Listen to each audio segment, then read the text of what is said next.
Yep, God is there. The same God who created you, little tiny you, sitting on little tiny earth, is out there 3 billion light years away. Well, God is incomprehensible, just like the speed of light.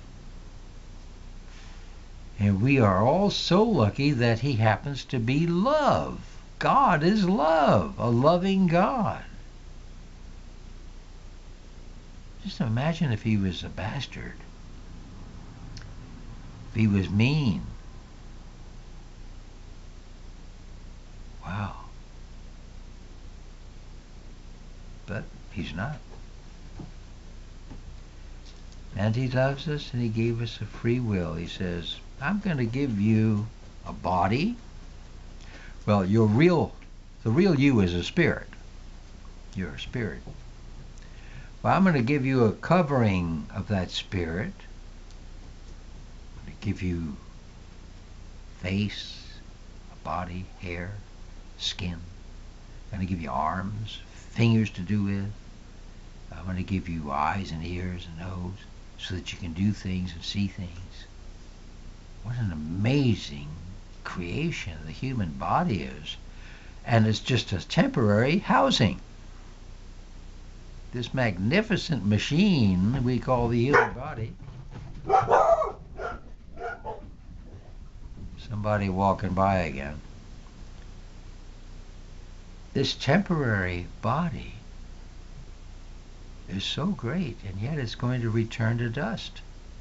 It's going to rot in the grave or be burned in cremation. But the real you, will never die. Your personality, your disposition, your thoughts, that's the real you.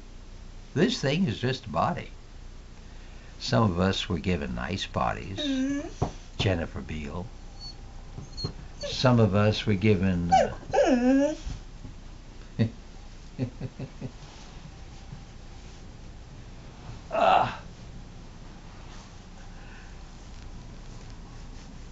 Gonna have to talk to God about that someday. God, why did you make so many people so pretty and so nice, and so many people so ugly? Why? Well, he has his reasons. But the thing is, that's just the outside. That's why they say inner beauty lasts forever. If you're beautiful inside, it usually shows through your face, even if your face is not quite as attractive as you would like to have it be. Look at Mother Teresa. She had no physical beauty about her, but she had a very special inner beauty that shone through her face. She showed the love that she had for the poorest of the poor. She was obeying the law of God. In the Bible it says,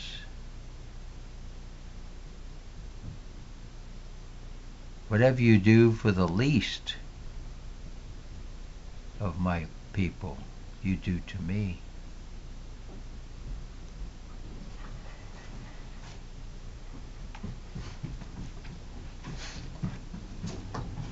Well, did you have fun barking outside?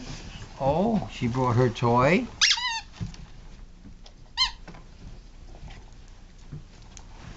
Precious dogs. Well, we'll continue this tomorrow. Just remember,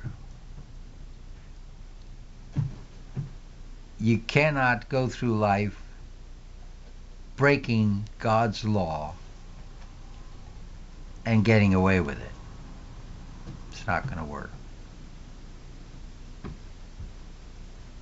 You may see people who are evil and lawbreakers seemingly living good lives, with lots of money, fine cars, big houses. It's all temporary. Someday they're going to die. Their houses will be demolished. Their possessions will be scattered. Every stone will be left unturned. Every stone will be turned. No stone will be left upon one another.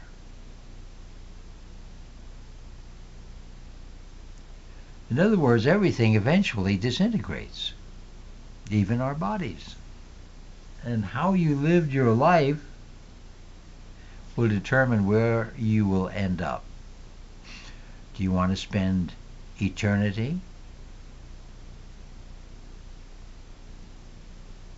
in hell? What is hell? Gnashing of the teeth. You know how you gnash your teeth?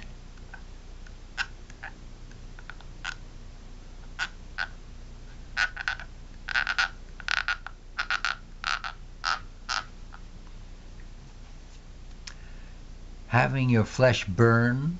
Do you ever get burned? Do you ever get a burn on your hand from hot water or something? And it's scalded and it turned red and became very painful? Or did you ever put your hand on a flame inadvertently? Or a hot plate? Well, think of that happening to you constantly and forever.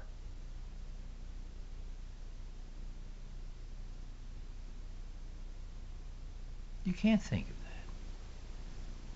that. You can't wrap your mind around that. Constant pain forever, where there'll be wailing and gnashing of the teeth.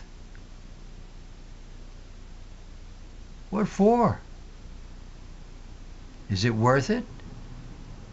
Fornicating, having that few seconds of sensual pleasure, is that worth an eternity of pain? I don't think so.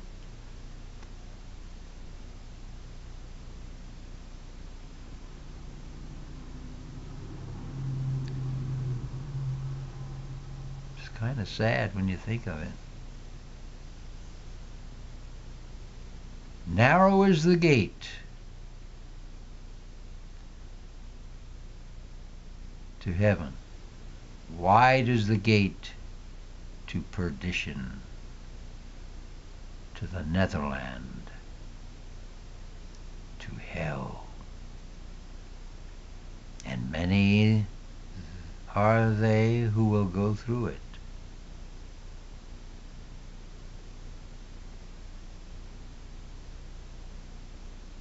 I'm gay. I love my gay person, my partner. We love each other.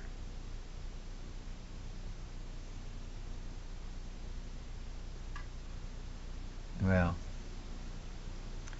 sex is nice, it's fun, it feels good, but it's not necessary. You don't have to have sex. God says, I invented sex, folks. I made it to feel good so that you will procreate and fill the earth. And so he made sex a very important thing. But he says, only do it with your spouse to procreate and fill the earth. In other words, have children. So if you're having sex other than doing that to fill the earth with children, then you're disobeying God's law.